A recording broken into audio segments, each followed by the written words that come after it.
Hi అండి, అందరూ ఎలా ఉన్నారు? Welcome back to my channel. So నేను ఈ వీడియో వచ్చేసి క్యాస్ట్ ఐరన్ ప్యాన్ సీజనింగ్ ఎలా చేయాలో చూపిస్తానమాట.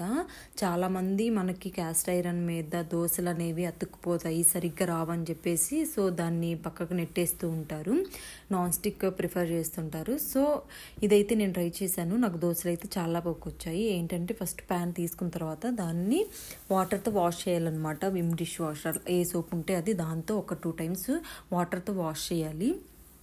అలా వాష్ చేసిన తర్వాత మన క్లాత్ ఆర్ టిష్యూ ఉంటే ఒకసారి ఆ వాటర్ మొత్తాన్ని తుడిచేయాలన్నమాట. అలా తుడిచేసిన తర్వాత మనం స్టవ్ ఆన్ చేసి ప్యాన్ పెట్టి, ప్యాన్ అనేది కొంచెం హీట్ అయిన తర్వాత 2 to 3 tablespoon ఆయిల్ వేసి, ఆయిల్ అనేది బాగా హీట్ అయిన తర్వాత ఒక చిన్న ఆనియన్ చిన్న చిన్న పీసెస్గా తీసుకొని వాటిని ప్యాన్ అంతా స్ప్రెడ్ చేస్తూ కలర్ చేంజ్ అయ్యే వరకు బాగా ఫ్రై చేసుకోవాలి.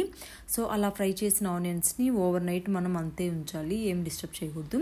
సో అలా ఉంచిన తర్వాత మార్నింగ్ లేచి ఆనియన్స్ అనేవి పడేసి టిష్యూ ఆర్ క్లాత్ పైన క్లీన్ చేసుకోవాలి. తర్వాత స్టవ్ ఆన్ చేసి ప్యాన్ పెట్టి కొంచెం ప్యాన్ హీట్ అయిన తర్వాత మనకి దోశ బ్యాటర్ ఉంటుంది కదా, ఒక గరిటెతో బ్యాటర్ వేసుకొని ఈవెన్గా స్ప్రెడ్ చేసుకొని వేసుకుంటే మనకి దోశ అనేది ఫ్లేమ్ ఈక్వల్గా స్ప్రెడ్ అవుతుంది కాబట్టి మనకి దోశ అనేది బాగా రోస్ట్ అవుతుంది, క్రిస్పీగా వస్తుంది. అలాగే మనకి ఐరన్ చాలా ఐరన్ వాటి మీద మనం ఏమైనా కుక్ చేసుకుంటే మనకి చాలా టేస్టీగా ఉంటాయి, అలాగే హెల్త్ కూడా చాలా మంచిది కదా. సో మీరు కూడా ఒకసారి క్యాస్ట్ ఐరన్ మీద దోశ రావట్లేదని బాధపడుతుంటే ఒకసారి ఇలా ట్రై చేయండి. సో ఈ వీడియో మీకు నచ్చిందని అనుకుంటున్నాను.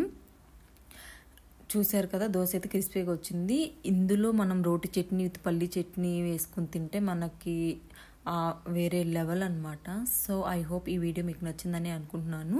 ఈ వీడియో మీకు నచ్చితే ఏం చేయాలో తెలుసు కదా, please do like, share and subscribe. అలాగే పక్కనున్న బెల్ ఐకాన్ని క్లిక్ చేయడం మర్చిపోకండి, నా నోటిఫికేషన్స్ అన్నీ మీకు వస్తాయి. Thanks for watching.